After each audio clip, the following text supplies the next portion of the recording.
Hello, and welcome to the No Wrong Notes podcast, a show hosted by me, Veronica Kokos, holistic voice teacher and singer just like you.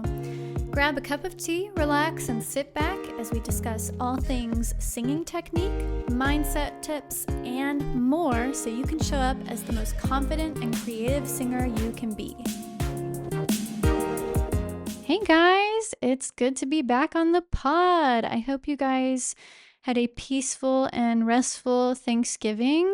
I sure did. And I am back this week with a fantastic interview lined up for you guys. This time with Christina Kent of Mindful Sound Studio. And I gotta tell you guys, this conversation, I had so much fun chatting with Christina, and I had a really hard time editing this episode because everything that she shares is just so beautiful and so good. I wanted to chat with Christina since she is a fantastic voice teacher, singer, and advocate who speaks out often on the toxicity of perfectionism within singing spaces. In this episode, we chat about perfectionism as it shows up in singing, embracing an attitude of play when exploring the voice, and how to feel more grounded on stage. Before we dive in, though, I'd like to share a little bit about Christina. Christina Kent holds a master's in music and opera performance from UBC in Vancouver, British Columbia. She has been an active concert soloist and has performed with the Vancouver Opera and Pacific Opera Victoria Chorus. Additionally, Christina regularly collaborates as part of a folk duo. A firm believer that singing is about storytelling and connection, Christina infuses these values into her work as both teacher and founder of Mindful Sound Studio, an online and in-person voice studio focused on holistic, trauma-informed singing instruction. Drawing from her meditation, teacher training, and personal practice, she integrates mindfulness and somatic practices into her work with singers. She is committed to addressing the harmful perfectionism often found in the opera and classical singing realms. As a strong advocate for artistic well-being, she shares her insights through writing, workshops, and one-on-one sessions. And Christina will actually be facilitating a mindfulness for opera singers online workshop in the new year, so keep an eye out for that. She'll also be co-facilitating the Unlearning Perfectionism in the Voice Studio online workshop in collaboration with Megan Durham of Respire Vocal Wellness in February 2025. So keep an eye out for that as well. And follow her at Mindful Sound Studio on Instagram for more updates. All right, let's get into the episode. All right, so I am here with Christina Kent. Thank you so much for coming on the No Wrong Notes podcast today. You're so welcome. I'm delighted to be here and to chat with you. Yeah, so let's get started. I would love it if you could introduce yourself to the listeners, telling them a little bit about who you are, what you do, and how you got to where you are in your career as a voice and meditation teacher and opera singer. Yeah, for sure. So I guess like right now, I own and run a studio called Mindful Sound, and I work with people online and in person.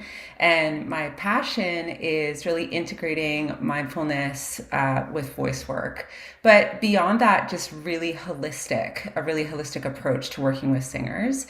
I did my master's in music and opera and started my teaching career early and very quickly realized that there was something missing in the approach and that there was this need that was being unmet for singers, actually a need that was unmet in my own experience and then in the singers I was working with. So over my teaching career, I've been like very passionate about looking at that through the lens of like performance psychology. And then eventually I stumbled upon mindfulness and meditation myself.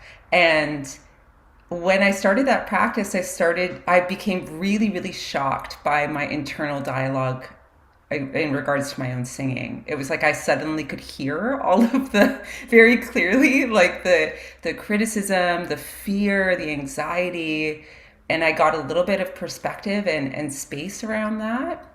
And it was amazing when I started that practice. It felt like I suddenly had more access to choice and more access to options around how I was relating to myself and my voice when I was singing. So I did a basic focus meditation teacher course, just as a way to really ensure that I was offering this practice in with thoughtfulness as far as like the tradition and the method of doing it, and started to integrate it in my work with singers. And that's been a huge part of my career in the last, well, through the pandemic and a little bit before that too.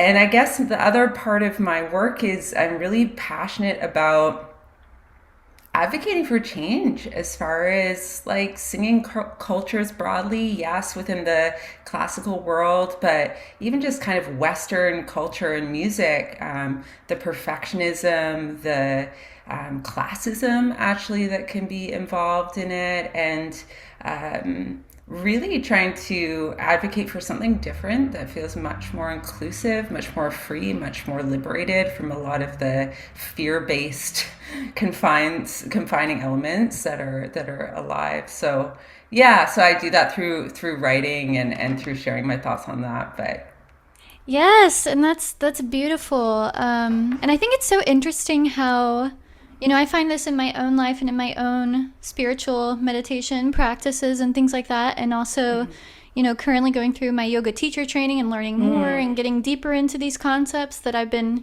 working with for a couple of years now.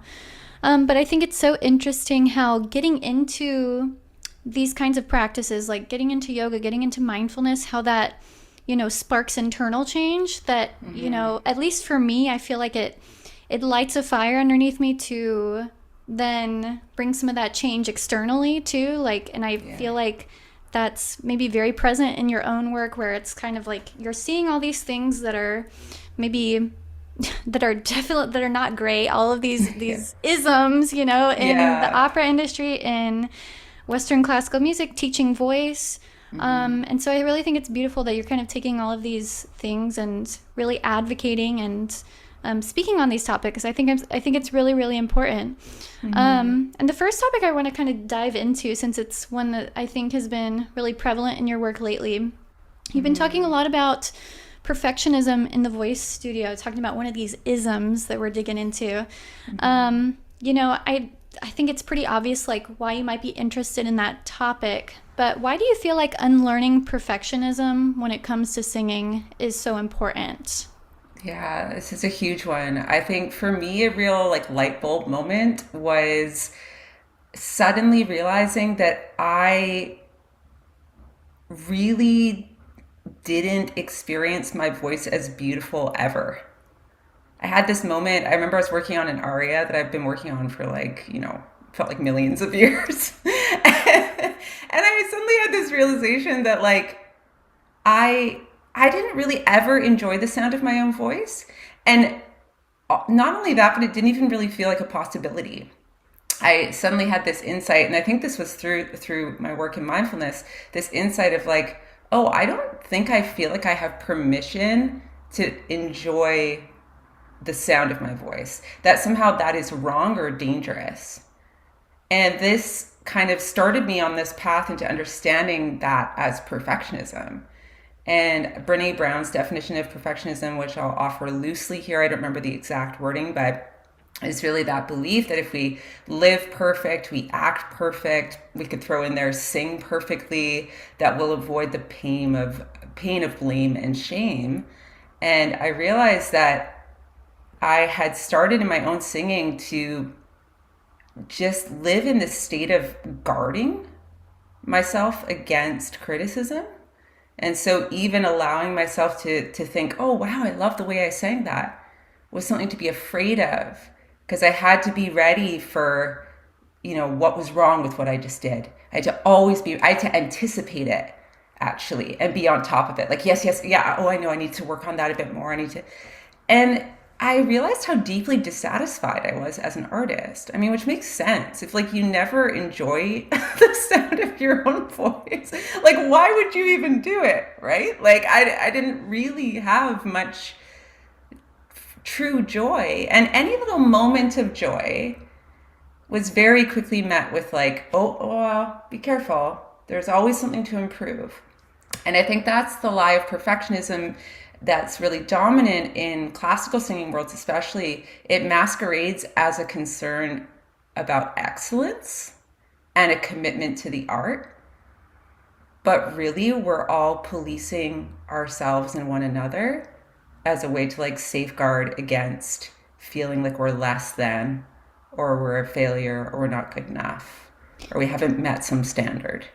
Yes, yes. And I think, I've definitely encountered um, teachers where it comes from this place of like, well, you want to make sure that you get a job and you want to make sure that Yeah, you're hired, and yeah, you can't do that if you use your chest voice. That was like yeah, just something pretty bonkers. But that was definitely something. I mean, I don't think I really understood what my chest voice truly was until I started like kind of cross training and doing yeah. some work in like pop rock musical theater and like learning more about that, because I think I was just told so often like, oh, your chest voice is not beautiful, like it's not, that's not what we want to hear, Yeah, that's not what's aesthetically pleasing yeah, in class, at least the way that I was taught. I know it's not the same everywhere, but yeah, I yeah. think that you're right. It comes from this place of like, oh, concern and like, looking out. But I think it's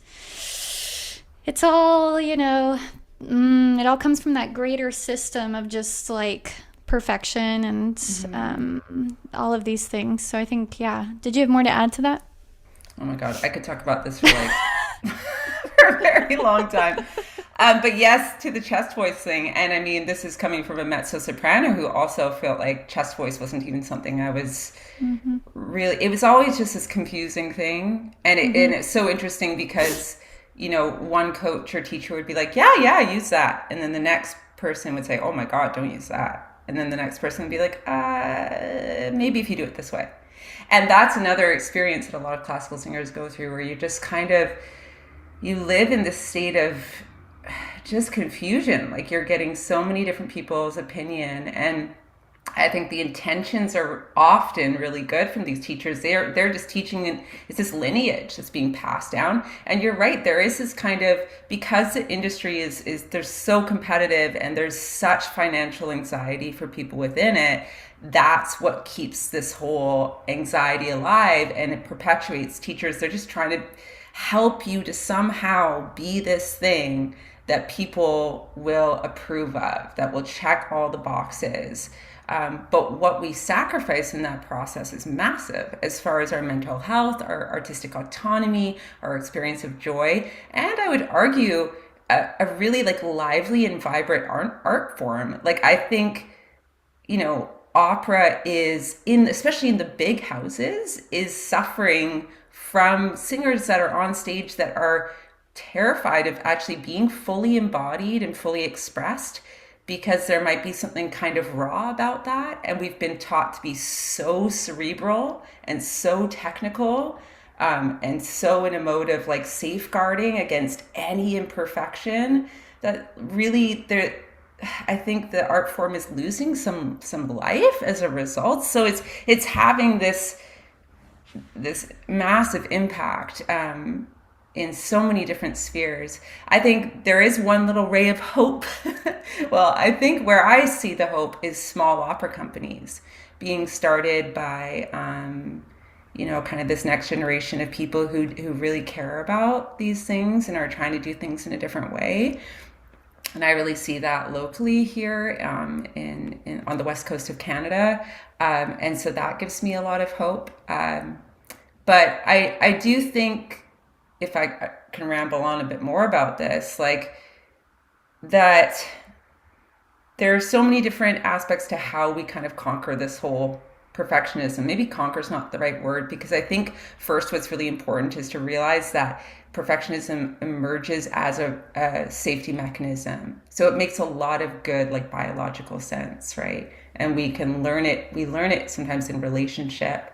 There's a lot of like in personal work that we need to do, but also work in community.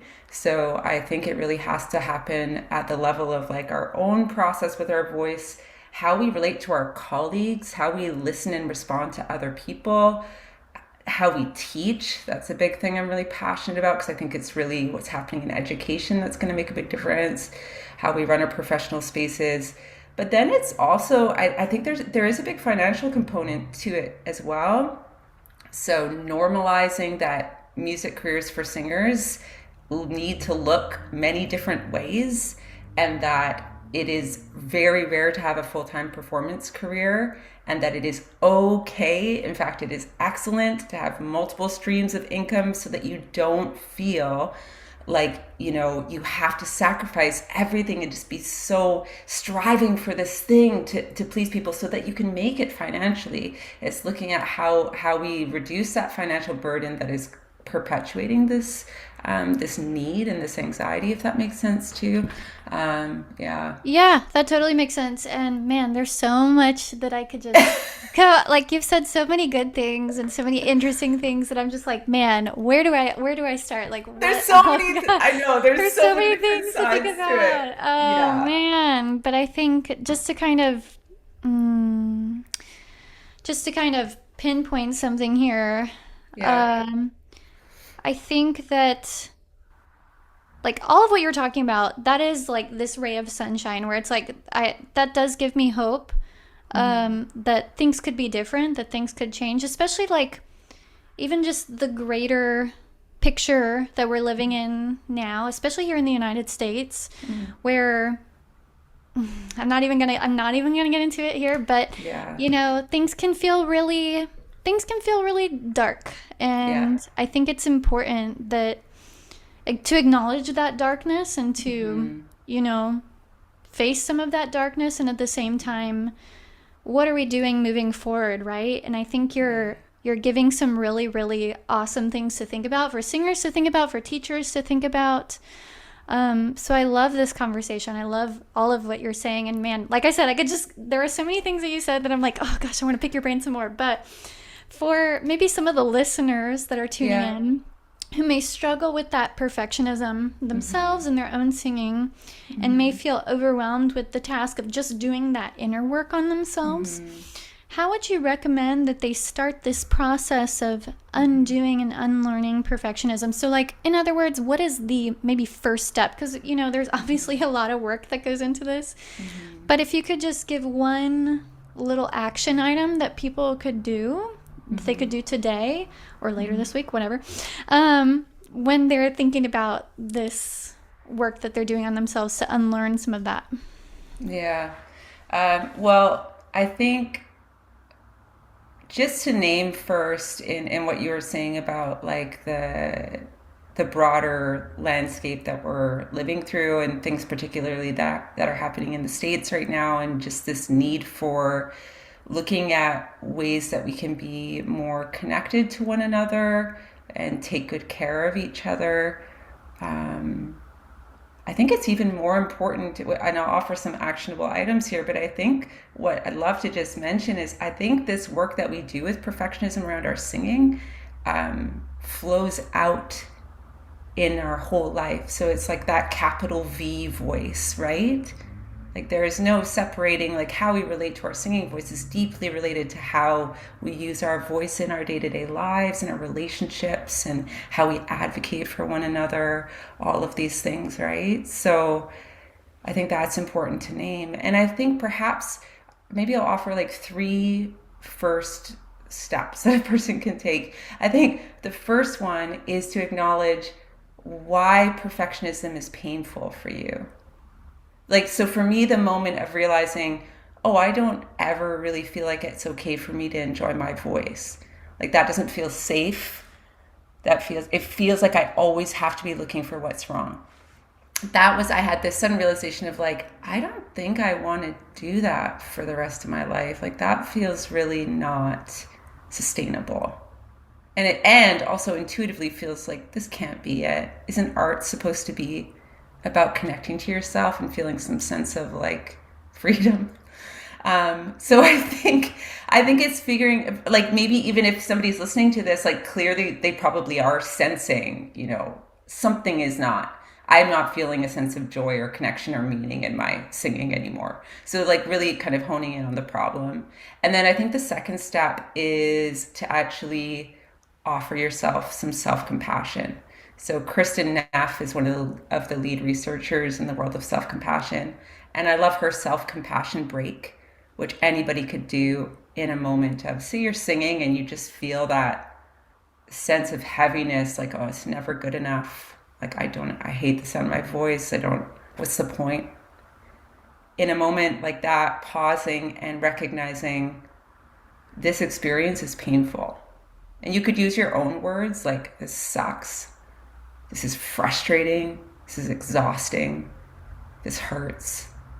So it's first acknowledging how painful it can be to just really feel chronically disappointed with your voice, or chronically like it's not enough. And then the second step is to recognize that you're not alone. And this is where it really matters to me so much to talk about this and write about it, is because a lot of us experience this stuff in isolation because we think we're the only ones, or if we talk about it, we'll somehow get, like, you know, thrown to the curb and the industry won't want to be involved with us. So it's recognizing, actually, there's a lot of people out there who feel exactly the same way as you. And that's not to diminish, that's just to help you to feel part of a bigger global community of singers that are experiencing a similar pain. And then the third step is the biggest question that stems out of self-compassion, which is, what do I need? And perhaps you could even ask, what do I need to hear right now? And even just to create some space for that question, what do I need to hear? Is there something I need to know? So that can be a really wonderful place to start. And then, I don't know if I've already done 3, but we'll throw in one more. So for me, what I started to do, and then I developed this into a practice, but what I started to do when I realized, like, my body literally started to, like, protest against perfectionism. Like, I could no longer sing through like 2 measures because my rib cage was so tense, my body was so tense. My body was exhausted from just trying to maintain, being so anxious all the time when I sang. And so what I started to do was, I would go to sing and I would hear all the usual internal stuff, like lift the ribs, expand the ribs, hold the ribs, lift the palate, like this kind of intense voice, no, up, right? All this like very intense stuff. And I would actually do the opposite. So I started to sing kind of in a little ball, and I like let my ribs collapse. And I started to get comfortable with running out of air and getting comfortable with the feelings of my ribs, the feeling of my ribs collapsing, not being so afraid of it, honoring that as part of my body's wisdom and the natural system.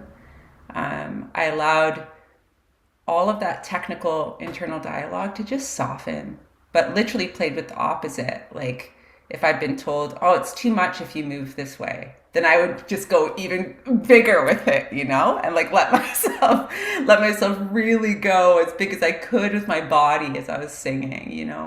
And I think that really helped. It was a way to start to undo what had been imposed on me. Not that all of it was wrong, but it's just that I realized I really wasn't choosing for myself anymore. I was being pushed around by what I had been told I needed to do, what I should do. So that process allowed me to reconnect with choice and my own power, my own autonomy. So those would be some starting points. That is beautiful. And I think, like, man, I'm really enjoying this conversation because it just feels so healing. I mean, these are things that I think every singer is going to really appreciate, and I think these are all things that singers need to hear. And I think what I love especially that I didn't even think of was embracing those things that you're afraid of. Like, you mentioned the rib cage collapse. I'm definitely going to have to like work with that in my own singing because I can identify with some of what you were saying, where it's like, okay, don't let the rib cage collapse, or sometimes I need a little bit more pelvic floor engagement or something like that, and like, okay, engage, and it's like, what if I just let it go. It's almost like you're facing the things that you're afraid of, almost Yes. in your own singing, and it's like, oh, well, nothing really happened. The world did not end, you know? Like, Exactly. you know? Yeah. Yeah, and it's kind of reclaiming our connection to different parts of our body Yeah. because I think for me it started to have quite a fearful relationship with my ribs. Like Mm, it was like they needed to be doing a certain thing or else it was like alarm bells were ringing off yeah. in my head, right? Yeah. And even like the throat, like for the long, and again, this is not to blame any of these teachers because truly they're just teaching in the way that they've been taught, and I think a lot of this stuff is kind of uh, yeah, it's just being carried down. But often I was taught that the throat was like a no-go zone, like nothing should touch the throat, that idea, or touch, I don't know if you ever heard, or touch the folds. And it's not, again, what I really believe, there's a lot of somatic power in words. And so what I mean by that is that instruction is not necessarily problematic, and there would have been a good reason it was being given to me at that time. And our words hold kind of a bodily energy to it. So when my throat started to feel like it was somewhere I should not go, that it was somehow any sensation there was bad or incorrect or an indication that I had failed at achieving a technique, I think that that matters because we start to become frightened of certain parts of our body. And I don't think that's helpful. So yeah, so it's kind of getting back into relationship with ourselves, which allows us to be more embodied, which allows us hopefully to start to feel our emotions again when we sing. And that can change how it feels to sing and also make the artistry really come alive and make us want to keep doing it over time, right? Absolutely. Absolutely. And I think Yeah. these are all these are all very, very important things. I think my next question would be, how do we, so let's say we're doing this work Mm-hmm. in the practice room or wherever we practice our singing, um, finding these ways to release this perfectionism, to release the Mm-hmm. anxiety we hold around our singing. Mm-hmm.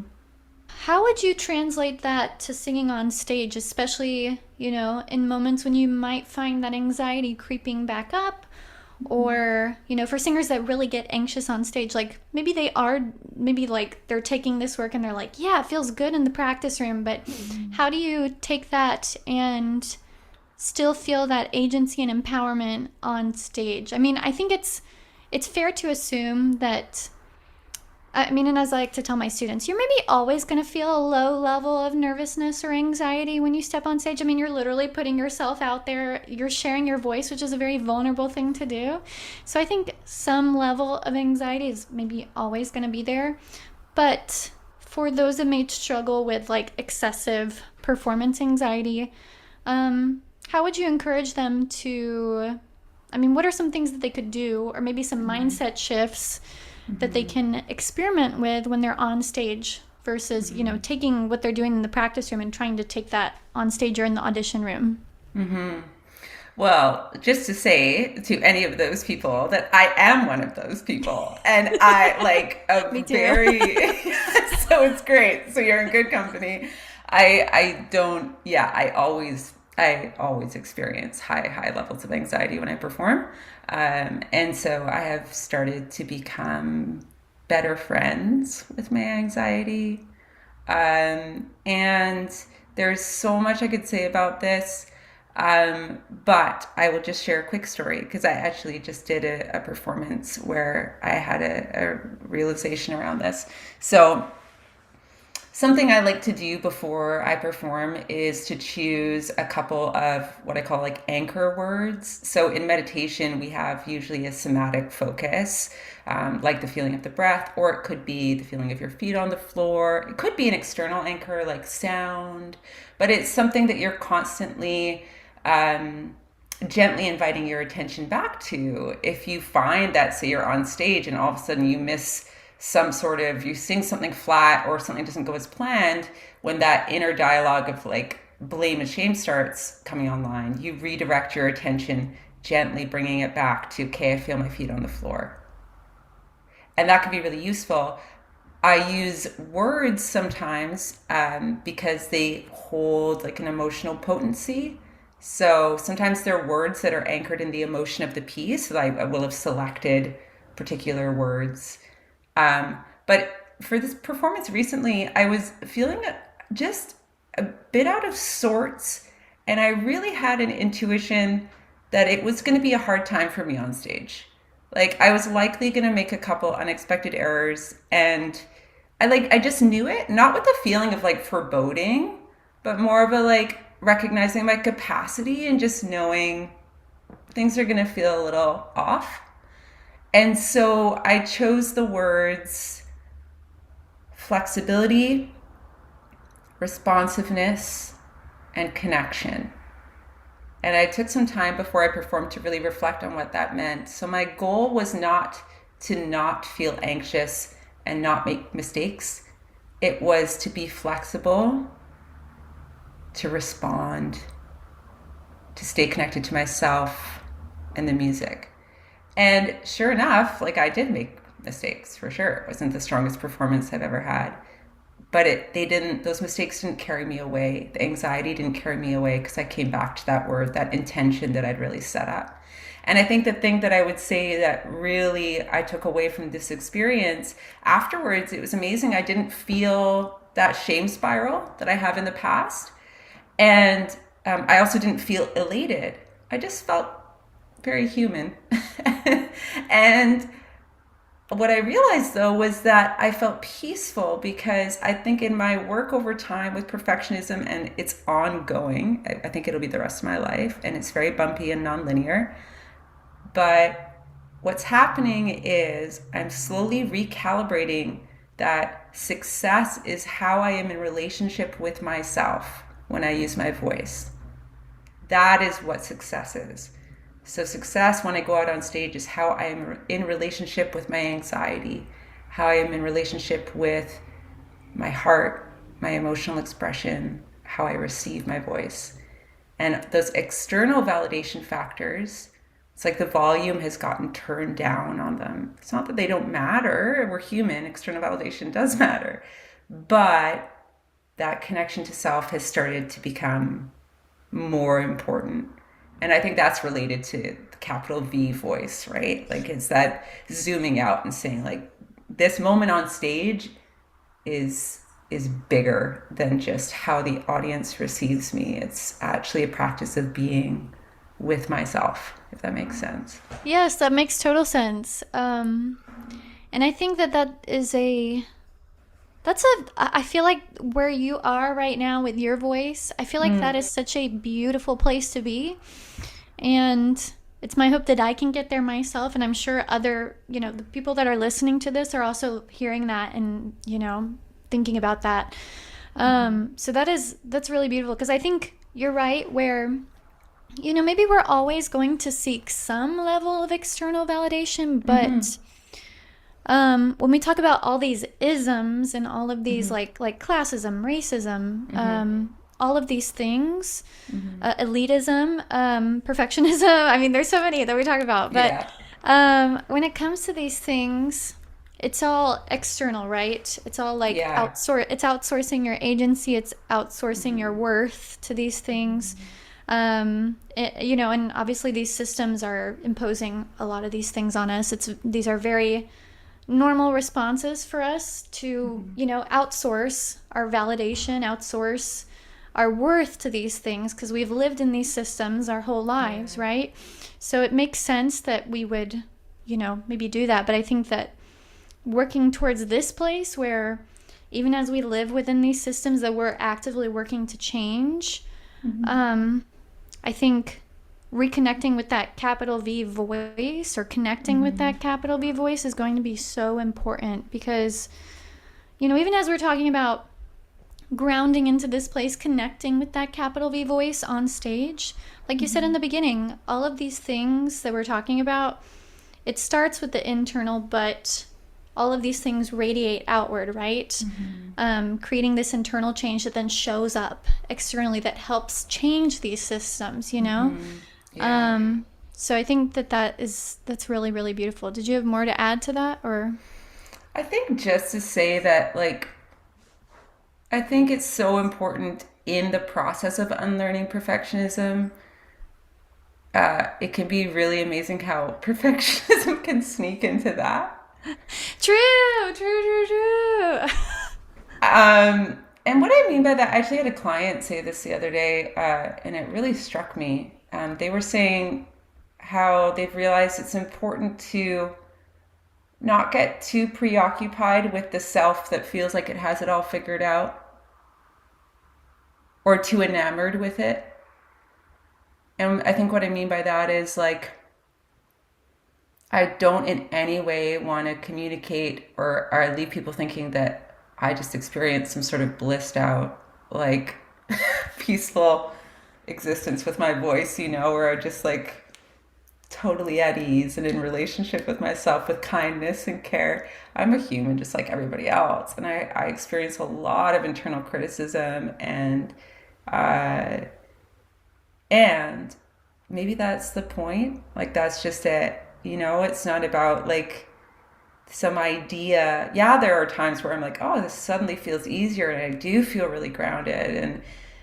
But if I cling to that as like the ultimate goal, like I should somehow have that 100% of the time, it's amazing how that can really pull me out of actually just being with what's real. And I think it's more about like seeing if we can bring some tenderness and some care to what's real for us right now, and to honor that we're not going to be feeling the same every day, and can we show up to ourselves however we are experiencing our voice. And I think one thing I would add, I would love to, if we have like to talk a little bit about how I do think that it's really important for us to look at those of us who are singing teachers, how it can show up in our teaching perfectionism. I think this is really important. It's something I've realized for myself. Kind of this, if I'm not the perfect teacher, especially when we're speaking out on things where education has caused harm, we can start to become really like almost severe surveil ourselves, like we're really so terrified of saying the wrong thing or. So I think it is really important to have care and support around that experience, and to create community around that too as singing teachers, to normalize that, because yeah, I think that filters down into our work with clients as well. And so honoring our humanity in the studio space, both in our teaching and our singing, I think is a very important part of this picture. Absolutely.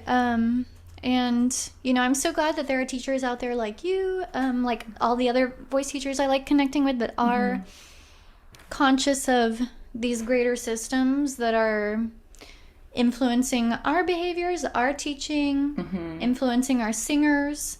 So I really love that. And I would kind of call it like, these are like, I don't want to say conscious teachers because we're all conscious, but Yeah. but I think it's just like bringing conscious awareness. I don't know, to our teaching of these Yes. systems, and all, and how they work and how they influence what we do. Yeah. So I love that there are teachers out there like you and like the other teachers I've connected with that are thinking about these things. And going back to what you were saying before about, you know, in unlearning perfectionism, in working to work with our anxiety or finding, discovering for ourselves the tools that work for us.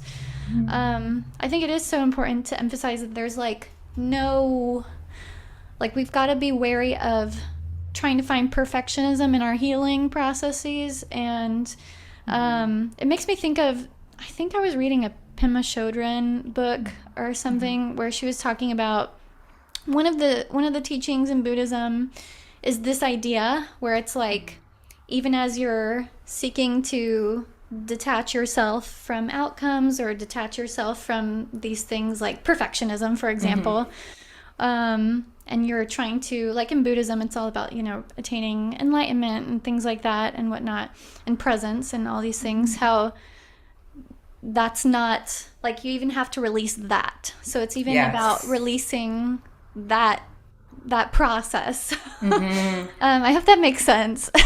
Oh, it makes so much sense, and I'm actually so glad you mentioned this because I think going back to talking to those folks who are listening who experience a lot of anxiety and perfectionism on stage, I think this is what's so important and why, um, like in whenever I do have a client who wants to really integrate mindfulness into what we're doing, um, one thing that I try to name, which has been gifted me by teachers, is that meditation is not about clearing your mind of thoughts.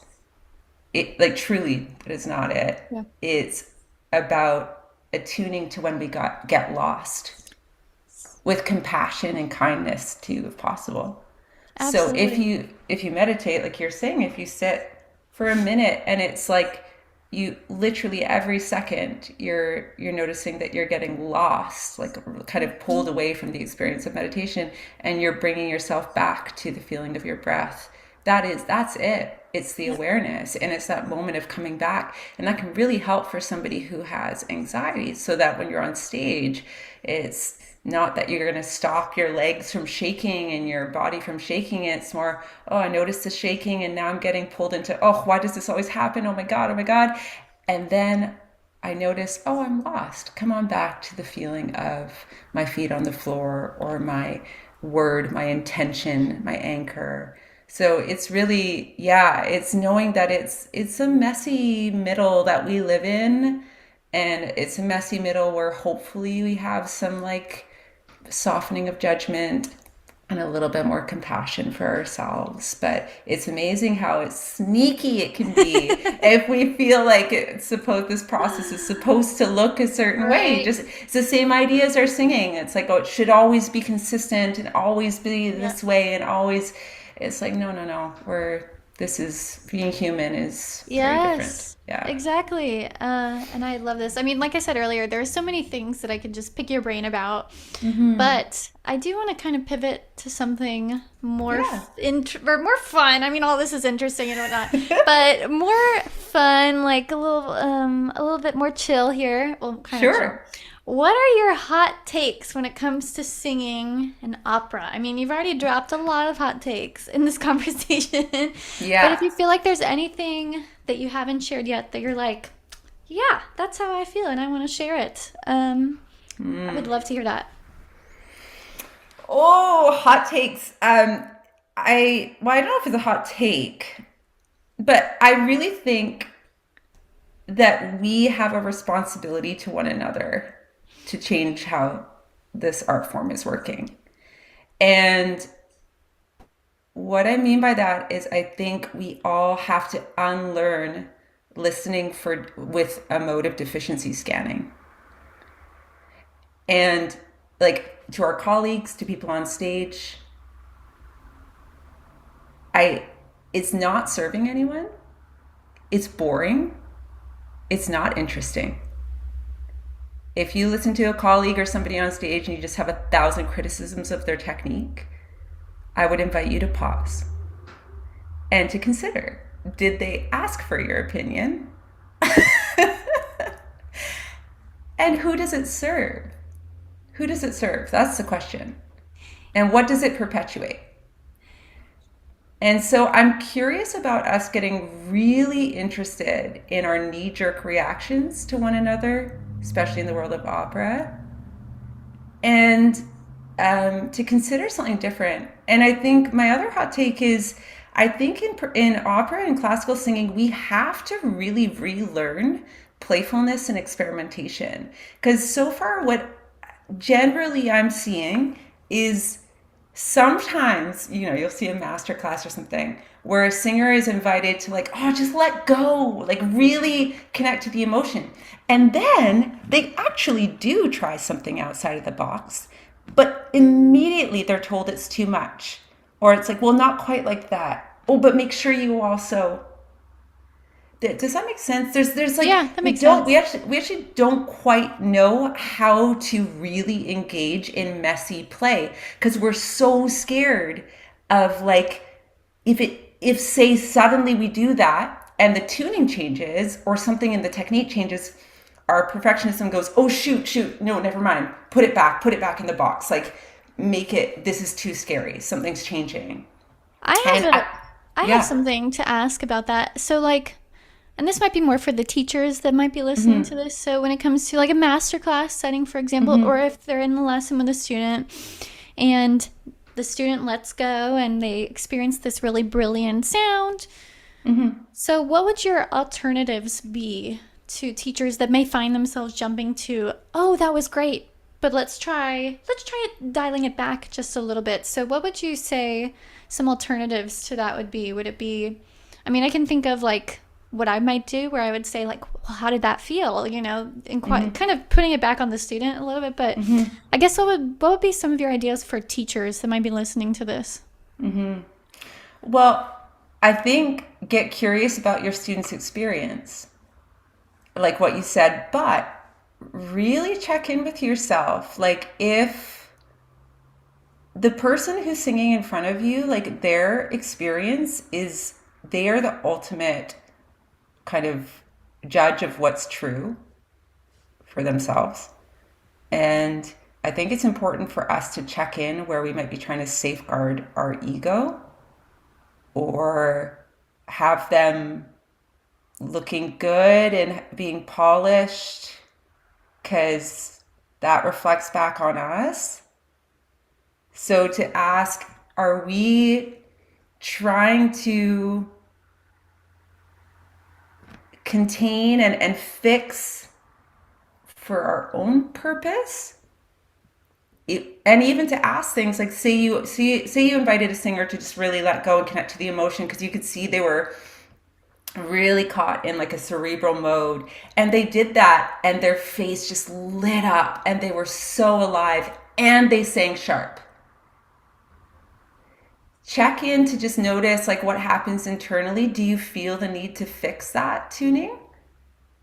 What would it be like to actually not? Does that feel terrifying? Yeah. Does that feel scary? Especially And like me, I like came up, I feel like in the lineage I came up in, it's a lot of like I am very much about precision.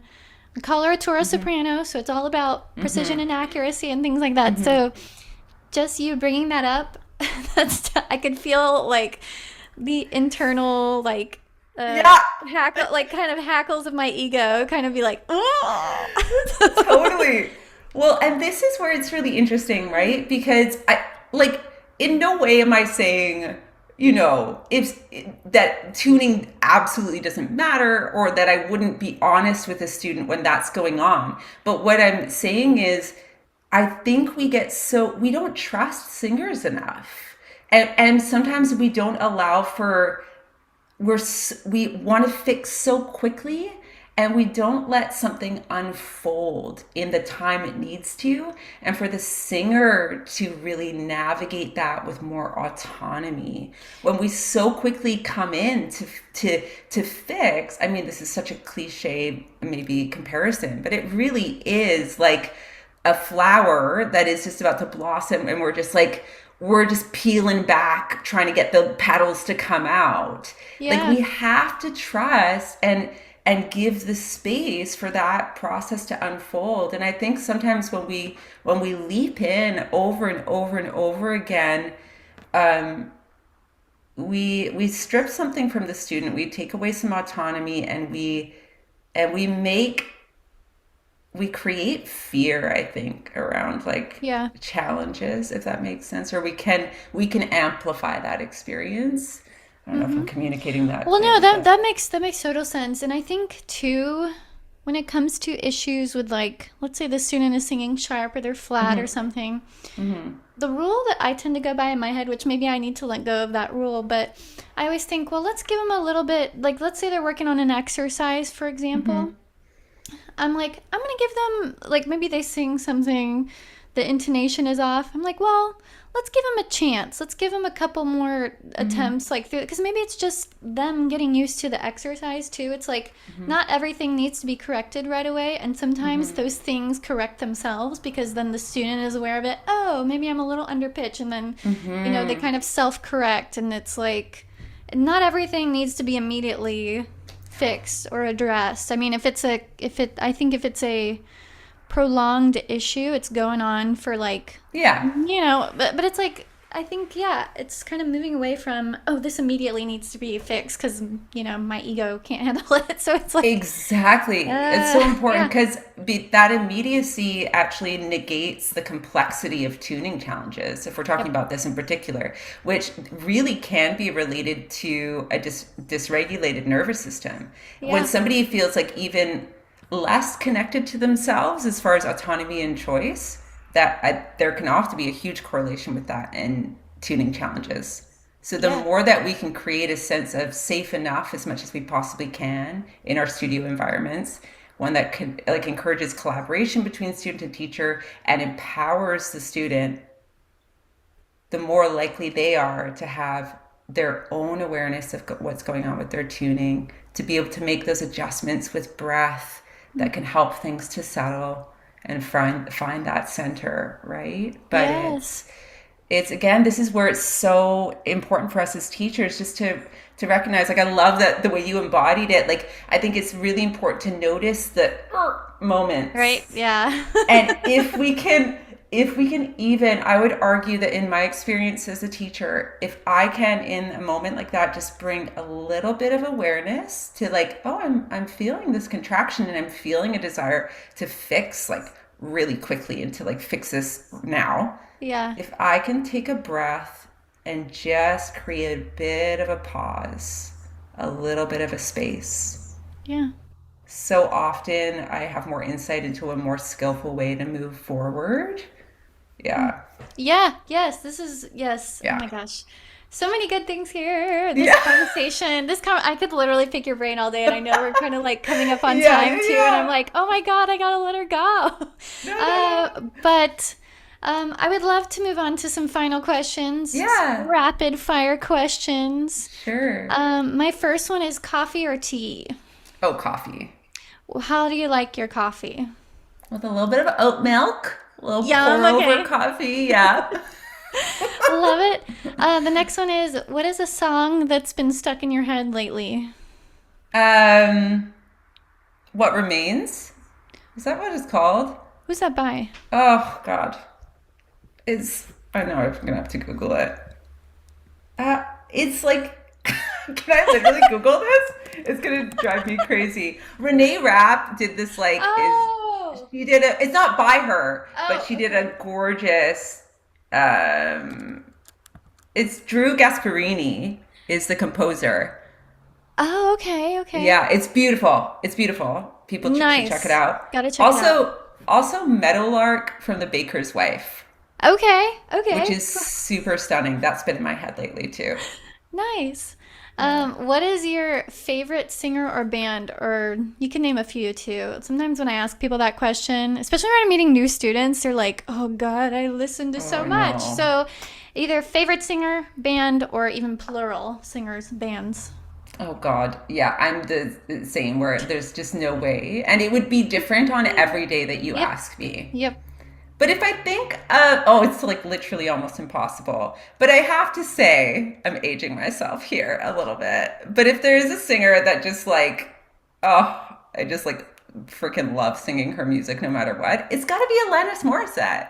And Ah, it's yes. got to be Jagged Little Pill. And like the musical, it's been so cool. I mean, I know the musical's Yeah, been out for a while now, but like just seeing that music kind of come alive again in a different way yeah. is really, really exciting. No. But I mean, that's just one genre. But yeah, Love she's it. phenomenal. Yeah. Yes, and a fellow Canadian too. Yes, exactly, exactly. Yeah. What is a book that you recommend everyone read at least once? Oh. Um. Oh God, that's so hard. There's so many. Okay. The Wisdom of Your Body by. Can I give a few? The Oh, Wisdom of Your I love Body, that Hilary book. McBride. That is such a good book. I love that book. Yes, and there she has a companion book on like embodiment practices that I've been incorporating into my work recently, and they're really fantastic. Actually, really related to what we've been chatting about with like kind of capital V voice and embodiment, Yeah. and so that's really really huge. There's a book called Say What You Mean by Oren J. Sofer. It's about mindfulness and nonviolent communication skills.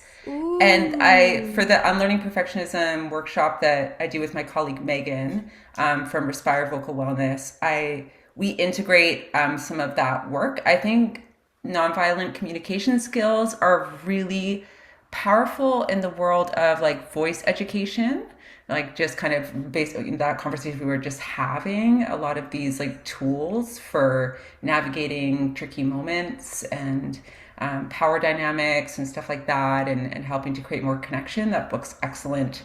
um, Oh, there's just so many. There's another really cool book called Why Buddhism is True, which is kind of I've an heard that one. Yeah. yeah, it's an intense title, but it's really about like evolutionary psychology and Buddhism, and kind of looking at it as a model of our brains, and it's really fascinating. It's a really interesting way of looking at the ideas of Buddhism. I love that because I think I saw that one. I can like check it out on the Libby app, and I was like, oh, maybe I was like, maybe I want to check it out. But I definitely wrote down all of these titles because I'm like, these all sound like things. I mean, I've already read Wisdom of Your Body, but I didn't know that there was a Yes, companion book, so I've got to get that. yes. Oh, can I offer one more? Yeah. Sorry, this feels important for our conversation. Okay, any self-compassion books? There's one by Kristen, By Kristen Neff. yeah, and Christopher Germer. Oh, The two of them, uh, The Mindful Path to Self-Compassion, I think. okay. Maybe we'll find it and we can put it in the show notes. But Yeah. that is a really great book for, you know, working with perfectionism for sure. Yeah. Oh, there's so many. But yes, Yes, those these are all those sound are a few. awesome. They sound right Yeah. up my alley too. I'm like, okay, I Yeah. gotta get those. My last question is, what is the best advice you've ever gotten, singing or otherwise? Oh my God. That's like a hard question. What's the best advice I've gotten? Or like even something that you think about all the time that you maybe picked up from somebody else. You know, my first teacher said something to me that I feel like I do come back to quite a bit. And it was just whenever I would be frustrated, like I would sing a phrase, and it would just everything would line up and it would feel so good. And then I would go to do it a second time, like we would pause and go back to repeat it, and it just wasn't the same. And I would express this frustration of like, it's just I don't know why I can't get it like to where it was before. Like it's so frustrating. And she would say something along the lines of, don't why would you try to make it what it was before? Like be curious about how it wants to show up now. Like what might be new? And I Ooh, think that's that beautiful. that's, yeah. And I think that when I think about that, like, I think that does show up in my life, like, even on an unconscious level. It's this idea we're talking about before of just really being present with what's actually happening rather than like, oh, my singing was this yesterday or my teaching was this yesterday. Why isn't it not like this now? See if we can soften that and instead bring a curiosity of, oh, this is how it is. This is how it is right now. How can I be with myself through this experience? I think that's probably one of the most important things to figure out in life. And it's an ongoing process, but that's what I'm learning, and yeah, I think I'll Especially always be because, learning. especially because what is always changing, right? You Exactly. know? And that's the point. That's the point. It's instead of thinking it should stay the same, it should be static, it should. The one thing we know for sure in life is that everything changes. So, how can we be in relationship with that in a way that has a little bit more equanimity, a little bit more spaciousness, a little bit more acceptance? I think that's probably a very key thing. Yeah, absolutely. Yeah. Oh man, this conversation has been so like nourishing to my soul, and Oh, I'm so like glad. Me this too. has been Me so too. fun. I've had so much fun talking to you today, and I just know that listeners are going to get so much good inspiration out of this episode. It was so Oh, inspiring talking to you, and oh. thank you so much for coming on the podcast to have Yeah, this conversation. Thanks for having me. It was a total joy. It goes both ways. Okay, friends, that is it for this week's episode. I hope you enjoyed this conversation with Christina. I hope that it inspires you. I know that I felt so inspired after talking with her. If you want to find out more about her and her work, be sure to check out the links in the show notes. I've linked her website and her Instagram handle. I know that she's definitely going to be chatting more online about the workshops that she's hosting in the new year over on Instagram. So be sure to follow her there if the workshops that I mentioned at the top of the episode, if those workshops interest you, be sure to go follow her on Instagram. If you liked this episode, I would love it if you could leave a 5-star rating and review on your platform of choice. And as always, you guys, happy singing, y'all.